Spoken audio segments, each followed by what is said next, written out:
ឈ្មោះសេងសាជីតាហ្នឹងអាហ្នឹងខ្ញុំទំលុកថ្មីប៉ុន្តែក៏វាចេញឲ្យដែរមិនគេchờអាហ្នឹងណាអូ Microsoft Word Excel យើងនឹងដាច់ license ហើយអញ្ចឹងអូខេហ្នឹងហើយដោយសារតែមានបញ្ហាច្រើនទាក់ទងនឹង Word Excel ដាច់ license វាយ account ហ្នឹងអញ្ចឹងណាបាទអញ្ចឹងដូចដំណោះស្រាយវាដំបូងមានអីបាក់ទេដំបូងយើងបើក Google Chrome មកបាទអូខេបន្តមកទៀតយើងវាយពាក្យមួយវាយពាក្យថា activate office PowerShell យើងធ្វើតាម PowerShell បើសាមញ្ញយើងធ្វើតាម CMD វាលែងឲ្យឥឡូវយើងធ្វើតាម PowerShell ម្ដងអញ្ចឹងយើងយកឲ្យលើហ្នឹងមកបាទយើង Microsoft Access ហ្នឹងហើយយើងអុសមកក្រោមយើងរកពាក្យថានេះយើងធ្វើការ copy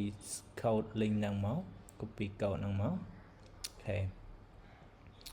បន្តមកទៀតយើងដកវាចេញអ្នកទាំងអស់គ្នាអូមកថាខ្ញុំបើក Word នេះដូចជា Word លើ computer ខ្ញុំនេះក៏វាដាច់ហើយអញ្ចឹងឃើញអត់គឺយើងប្រើអាកាសទេអញ្ចឹងយើង copy code ហើយយើង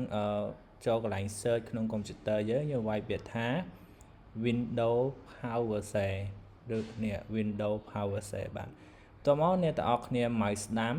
រក run admin administrator ណាបាទអូខេបន្តមកទៀតវានឹងសូវផ្ទាំងពណ៌នេះមួយអ្នកទាំងអស់គ្នាធ្វើការផាសកូដបញ្ចូលដើម្បីផាសកូដយើងចុច Control អក្សរ V មកណាចុច Control អក្សរ V អូខេបន្តមកទៀតអ្នកទាំងអស់គ្នាចុច Enter អ្នកទាំងអស់គ្នាចុច Enter ណាបាទអូខេហើយមកដល់កន្លែងនេះវាមាន option ច្រើនសម្រាប់ Explorer ទី1ធ្វើទៅលើ Windows ទី2ធ្វើទៅលើ Office ប៉ុន្តែគោលបំណងរបស់យើងធ្វើទៅលើ Office អញ្ចឹងបាទអញ្ចឹងយើងវាយលេខ2មកបាទម្ដងនេះយើងជ្រើសរើសយកវាយលេខ1ណាបាទម្ដងនេះយើងយកវាយលេខ1អូខេរងចាំវាតិចវានឹង run code នឹងឲ្យនៅពេលដែលវា run ចប់ចាំយើងទៅបើកកម្មវិធីចាំវាបន្តិចបាទអូខេចាំតិចទៅអូខេតែប៉ុណ្ណឹងយើង run ហើយយើងចុច back មកវិញមកឬក៏ខ្វែងចោលទៅបាទអូខេយើងខ្វែងចោលឲ្យអស់អូខេយើងខ្វែងចោលអស់តោះយើងទៅបើកកម្មវិធី Word ទាំងអស់គ្នាតែយើងអាចចូលបានដែរឬទេណាបាទអូខេឃើញទេមកដល់ទៅនេះយើងចុច accept ទៅបាទអូខេចុច next បន្ទាប់មកយើងបាច់ចាំ save data យើងយក don data អញ្ចឹងទៅហើយយើងចុច done ហើយយើងទៅមើល account របស់យើងឃើញទេបាទអញ្ចឹង account